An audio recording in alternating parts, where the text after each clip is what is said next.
Hello fantastic people, eu sunt Rita de la Fantastic English și în acest video vom învăța engleză legată de bucătărie. Vor fi foarte multe cuvinte și expresii noi, de aceea îți recomand să-ți iei un caietel, un pix și let's go!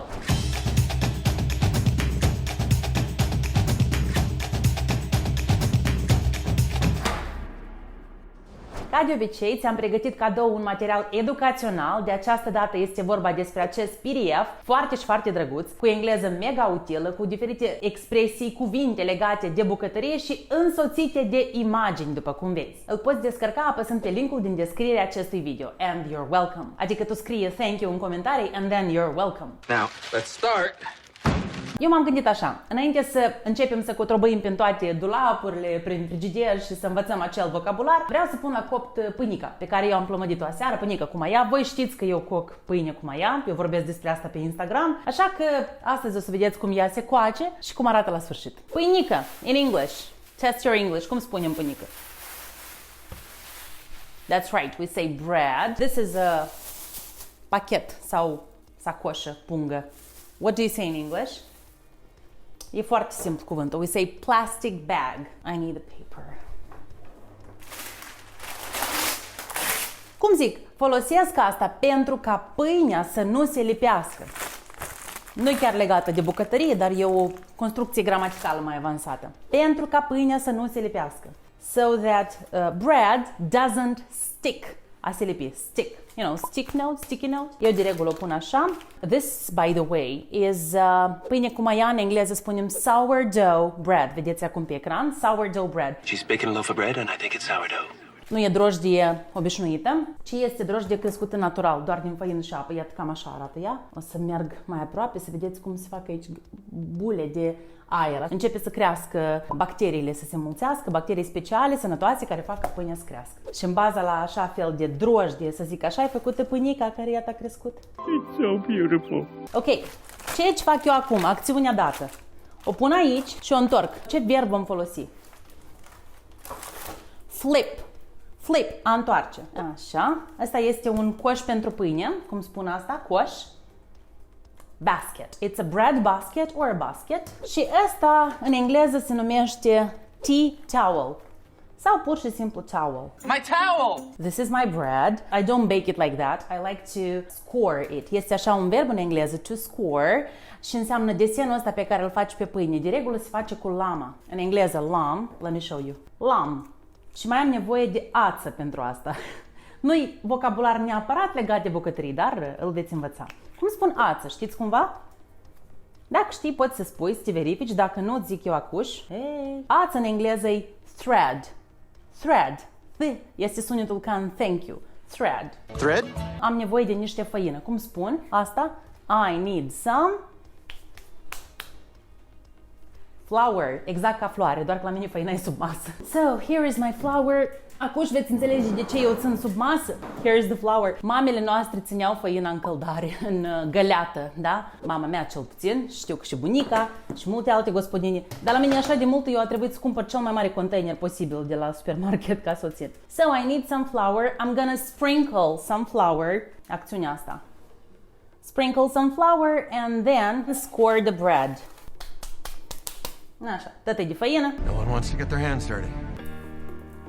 This action, apropo, cum spunem în engleză? Ce am făcut acum? To roll up your sleeves. This is a sleeve and you roll up your sleeves. Cum să te desenez eu pe tine?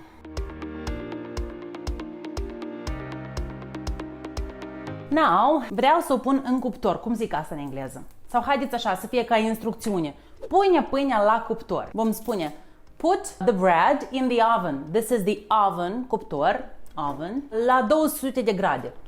Cuvântul grade va fi foarte util să-l știți. At 200 degrees, la 200 de grade. It is getting hot in there! Eu îi pun un pic de apă.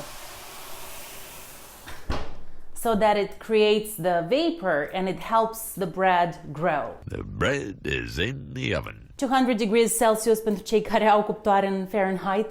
Atenție, asta e important. And probably I'll put it at 50 minutes. Good. We're done. Now all we have to do is wait. So let's go to the first thing we normally go. Care e primul lucru la care te duci atunci când ești în bucătărie? Frigiderul! I'm a little bit nervous. Am un pic de emoții înainte să deschid frigiderul pentru că, sincer, eu nu m-am pregătit pentru acest video să arate tot așa ca la televizor, frumos, aranjat. Frigiderul meu arată așa cum arată în zile obișnuite. So, scoteți-vă orice așteptări. În primul rând, partea asta de sus se numește în engleză fridge, iar congelatorul se va numi freezer. Ok? Freezer. Colțunaș în engleză, cum spunem? Colțunaș. Dumplings. Dumplings. Vedeți pe ecran. So, încă o dată, congelator spunem. Testează-te pe loc. Freezer. Poate ți-ai notat. And this is the fridge. What can we learn from here? Haideți așa. Brânză de vaci, in English. This is cottage cheese or cow's cheese. Cel mai des eu găsesc în felul următor. Cottage cheese. Cașcaval, in English. We say cheese. Did somebody say cheese? Hai să învățăm cuvântul iaurt. In English we say yogurt. Repeat. Yogurt. Și se scrie așa. Yogurt. Hummus în engleză is spelled the same. Hummus. Unt in English. Butter or butter. Butter. Fly. Butterfly. De ce butterfly se scrie așa? Butterfly doar înseamnă fluturi. Habar n-am. Butterfly! Butterfly! Butterfly! What is this in English? It's pineapple and these are pineapple slices. Engleza e unica limbă, cel puțin din Europa, unde pineapple e pineapple, pentru că în toate restul, în toate limbile care se vorbesc în Europa e ananas.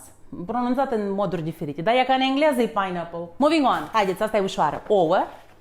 In English. Of course, eggs. Eggs. Eggs. Eggs. Good. Cine nu ține castronul cu mâncare în frigider? This is with pasta, dar castron în engleză, cum voi spune? Zicem pot. It's a pot. What's this in English? E țelină. Cum spunem în engleză? Să știi că țelină în engleză spunem la fel ca cuvântul salariu în pronunțare. Salariu este salary, țelină e salary. Deci țelina se scrie iată așa, cu ce?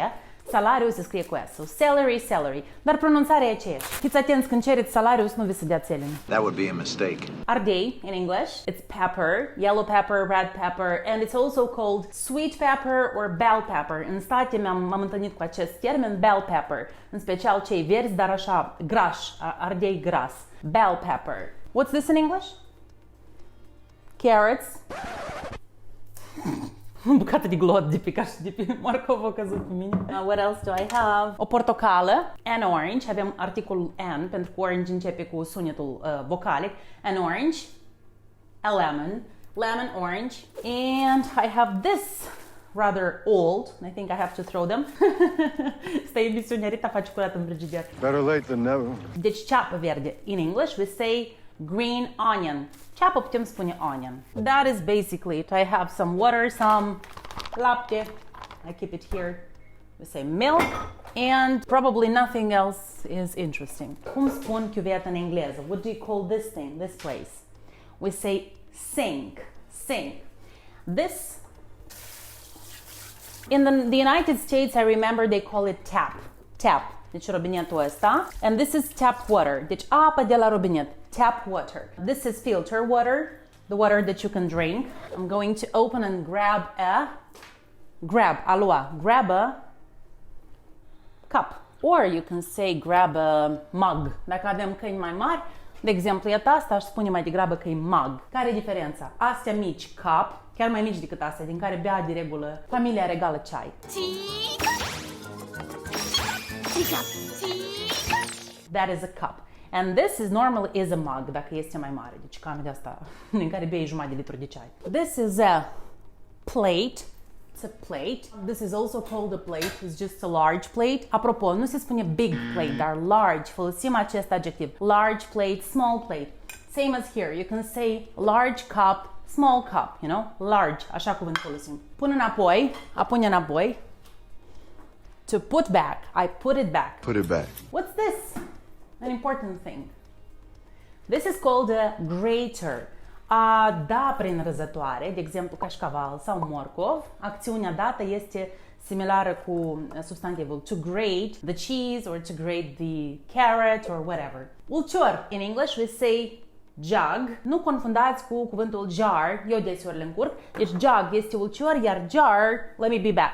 I'm back, baby. Jar este un borcan. Iată, eu pe ăsta l-am folosit să nu se vadă că e borcan, am făcut o vază. Cum spunem vază în engleză? We spell it like that. Iată, atenție cum se scrie, dar în engleza americană se spune vase, în engleza britanică vaz, dar e același cuvânt, vaz. Is it vase or vase? Ok, this is a jar, ok, asta e borcan, eu știu. So jug and jar, ok? I'm putting it back. Alright, let's continue. I shall close the door. În mod normal, oamenii au gunoiul sub chiuvetă. Cum spun asta în engleză? Chiar propoziția.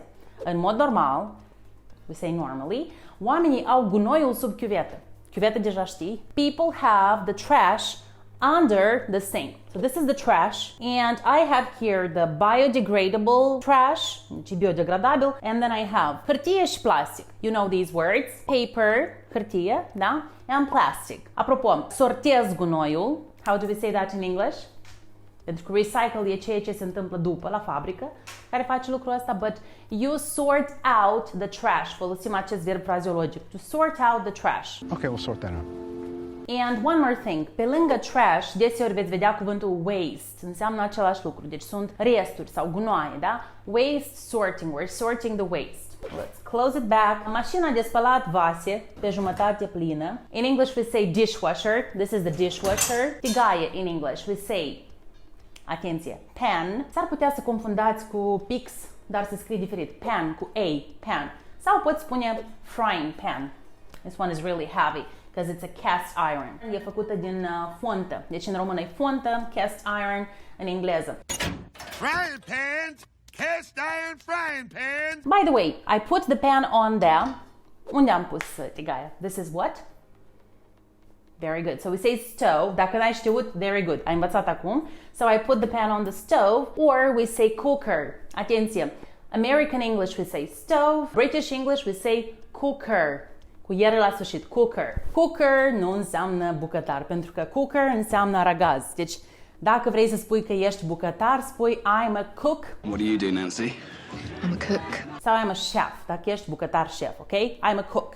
Ok? Cook, cum e scris pe ecran. Nu spuneți I'm a cooker. Cum? Ce-ți spuneți? Dacă ziceți I'm a cooker, eu sunt un aragaz. That's not what you want to say. Și acum să recapitulăm. Cum spuneam, au!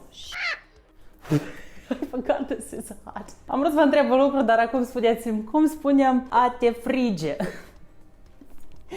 To burn yourself. I burnt myself. This is why we don't play with fire. Cum spuneam cuptor?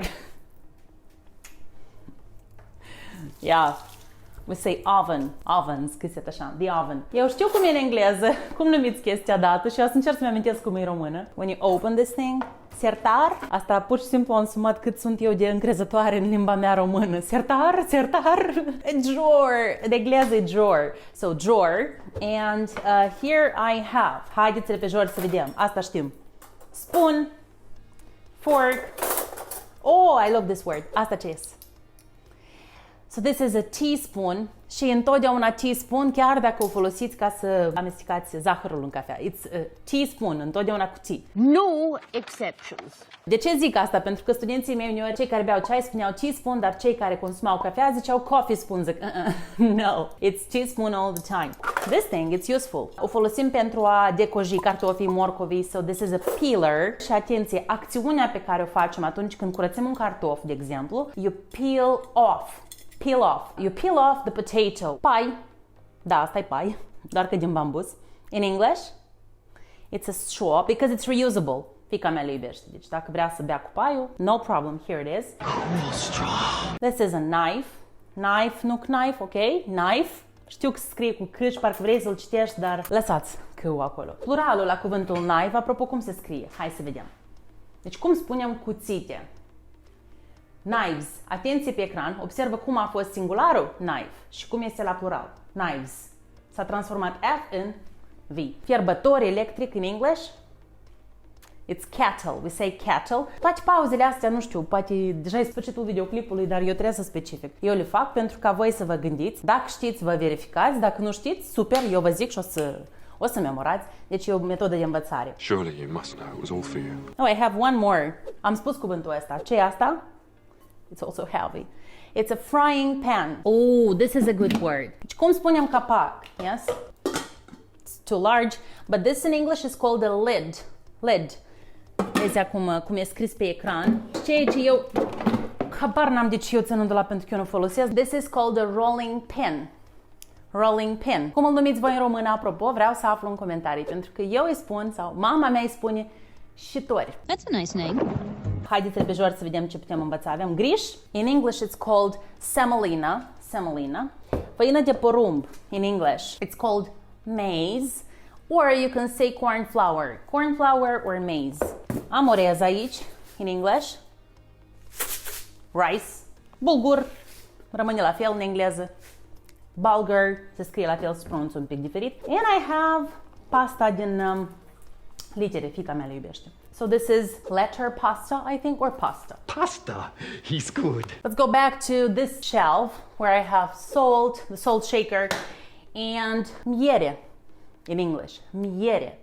It's honey, of course. Acolo sus am, iată de exemplu, piper, rozmarin, busuioc, usturoi. Toate astea sunt condimente. În engleză spunem spices. I have sos de soia, soy sauce, pasta de arahide, made in Moldova. This is peanut butter paste. Peanut butter. Sau pur și simplu, da, spuneți peanut butter for the paste. I love this one. It's very good.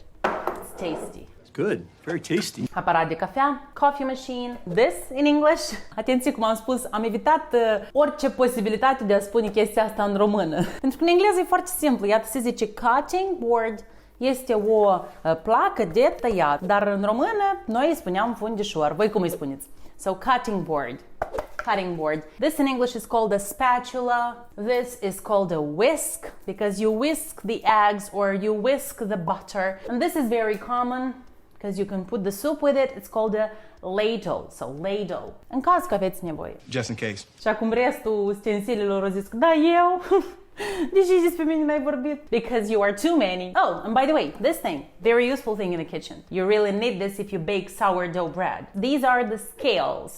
Kitchen scales. Deci cântare de bucătărie. Scales. I can show you parts of the kitchen because these are drawers. Deci n-am spus că sunt sertare. Aici avem rafturi. We say shelves. Okay, shelves. And this tezgah, in American English we say countertop, but in British English we say worktop. Pentru că e spațiul, zona de deasupra bucătăriei unde de regulă se lucrează. So worktop. And of course, typically we have the table, da, masa, and the chairs. That's all I had to say about that. So, my dear fantastic people, I'm very excited to tell you that our bread is done. Very, very hot in the oven. Îmi pare rău că nu pot transmite mirosul la voi. Smells really good. A scoate pâinea din cuptor, in English. Așa nimeni nu spune, ei se uită la pâine. To take the bread out of the oven. Out of them. Da? Avem nevoie de aceste prepoziții. O verificăm dacă e gata. Can you hear it? Așa, parcă o senzație de goliciune înăuntru. That's it? It's done? O, nu, eu am idee să finalizăm video așa, știi, că îmi trebuia un prosop de asta cu broderii tradițională, da. Ei, am aici o șireșică. Merge. It is what it is. Eu și Pâinica vă spunem mulțumesc pentru vizionare. Dați-ne subscribe la conturile noastre Rita Engleza. Suntem peste tot, YouTube, Facebook, TikTok, Instagram, peste tot. Vă învățăm engleza în fiecare zi. Ca să fiți un pic mai buni cu fiecare video. M-am făcut tată de făină. Scrieți în comentarii care a fost cel mai util cuvânt sau expresie pe care ați învățat-o astăzi în acest video. I want to thank you for watching and as always, be fantastic!